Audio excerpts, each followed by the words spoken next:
আসসালামু আলাইকুম রহমতুল্লাহ। বিশ্বচক চ্যানেলে সবাইকে স্বাগতম। আজকে শিরোনাম, মধ্যপ্রাচ্যের তাপমাত্রা বাড়ছে, ইরান আমেরিকার নতুন অস্থিরতা। আজ মধ্যপ্রাচ্যের ইরান আমেরিকার মধ্যে উত্তেজনার নতুন মাত্রা দেখা গেছে। প্রিয় দর্শক, এদিকে ইরানের সর্বোচ্চ নেতা খামেনির উপদেষ্টা বলছেন, আমেরিকা ইরানের পারমাণবিক স্থাপনাকে লক্ষ্য করে গুপ্ত অভিযান চালাচ্ছে। কি বলছে? যে ইরানের পারমাণবিক স্থাপনাকে লক্ষ্য করে আমেরিকা গুপ্ত অভিযান চালাচ্ছে। এদিকে ওয়াশিংটন এটাকে অস্বীকার করছে, যদিও ওয়াশিংটন তা অস্বীকার করে।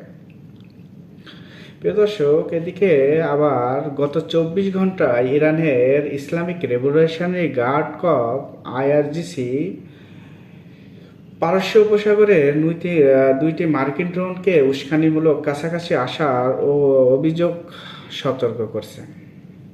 আইআরজিসি কি বলছে? আইআরজিসি বলছে পারস্য উপসাগরে দুইটি মার্কিন ড্রোনকে উস্কানিমূলক বার্তা দিতে দেখছে। তাহলে পেন্টাগন এই ব্যাপারে কি বলছে সেটা নিয়ে একটু আলোচনা করা যাক। পেন্টাগন এই জবাবে বলছে, আমরা আন্তর্জাতিক জলসীমায় আইনসম্মতভাবে টহল দিচ্ছি। পেন্টাগন কি বলছে? যে আমরা এটা আন্তর্জাতিক জলসীমায় আমরা এটা আইনিভাবে আমরা এটা টহল দিচ্ছি আর কি। প্রিয় দর্শক, এদিকে সৌদি আরব ও সংযুক্ত আরব আমিরাত উভয় পক্ষই সংযমের আহ্বান জানিয়েছে। কি বলছে? যে এটা সংযম করেন আপনারা।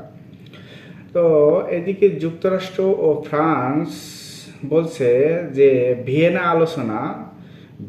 আলোচনা যদি ভেস্তে যায় তাহলে নতুন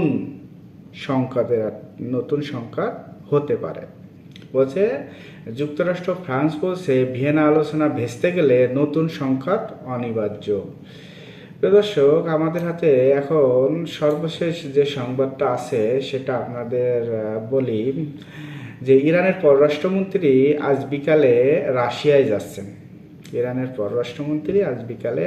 যাচ্ছেন। সেখানে মস্কো কি ওয়াশিংটনের সঙ্গে মধ্যস্থতা করতে পারে?